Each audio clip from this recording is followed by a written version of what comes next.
झारखंड के मुख्यमंत्री हेमंत सोरेन के विश्वास मत हासिल करने के बाद एक बार फिर से झारखंड के मंत्री के नामों में उलटफेर देखने को मिल रही है।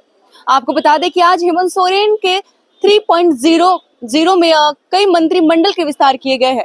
विस्तार से देखिए किन किन मंत्रियों के नामों में उलटफेर किए गए हैं। विधानसभा के विशेष सत्र में हेमंत सोरेन ने बहुमत साबित किया, इसके साथ ही अपने मंत्रिमंडल का विस्तार कर दिया है।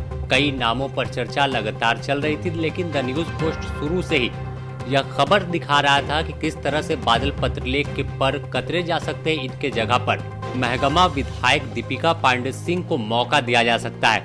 इसके अलावा जिस तरह से बैजनाथ राम को मंत्री बनाए जाने की खबर सबसे पहले द न्यूज पोस्ट ने आपको दिखाई थी, तो बता दें कि अब जो फाइनल लिस्ट है वो आ गया। कुछ ही देर में शपथ ग्रहण का कार्यक्रम राजभवन में शुरू होने वाला है। तमाम जो विधायक हैं वो राजभवन पहुंचना शुरू कर चुके हैं, तमाम परिवार के साथ पहुंच रहे हैं। बता दें कि बसंत सोरेन को ड्रॉप कर चंपई सोरेन को वापस से मंत्री पद की शपथ दिलाई जा रही है। वहीं झारखंड मुक्ति मोर्चा से नए चेहरे की बात कर ले तो बैजनाथ राम इस बार हेमंत मंत्रिमंडल में शामिल हो रहे हैं।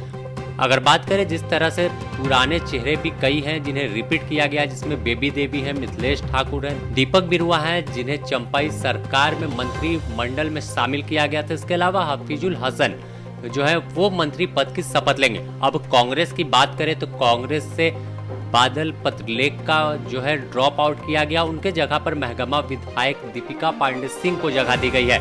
इसके अलावा जिस तरह से आलमगीर आलम की गिरफ्तारी हुई तो चर्चा थी कि कोई अल्पसंख्यक को ही मंत्रिमंडल में शामिल किया जाएगा, तो आलमगीर की जगह अब इरफान अंसारी मंत्री बनेंगे। वहीं पुराने जो चेहरे रामेश्वर उरांव थे और बन्ना गुप्ता, ये दोनों राजभवन पहुंच गए। सभी को आमंत्रण राजभवन से मिल चुका है। कुछ ही देर में जो शपथ ग्रहण का कार्यक्रम है वो शुरू होगा।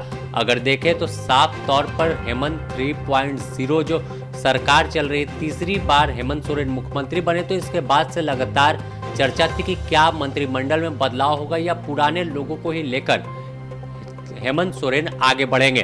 तो जिस तरह से देखें कि बादल पत्रलेख के परफॉर्मेंस को लेकर लगातार आला कमान सवाल खड़ा कर रहा था कि आखिर मंत्री रहते हुए लोकसभा चुनाव में इतना पीछे पार्टी को कैसे कर दिए। तो इन तमाम चीजों को और बादल के कामों को समीक्षा करने के बाद उन्हें निर्णय लिया गया कि बादल को अब इस मंत्रिमंडल में शामिल नहीं किया जाएगा।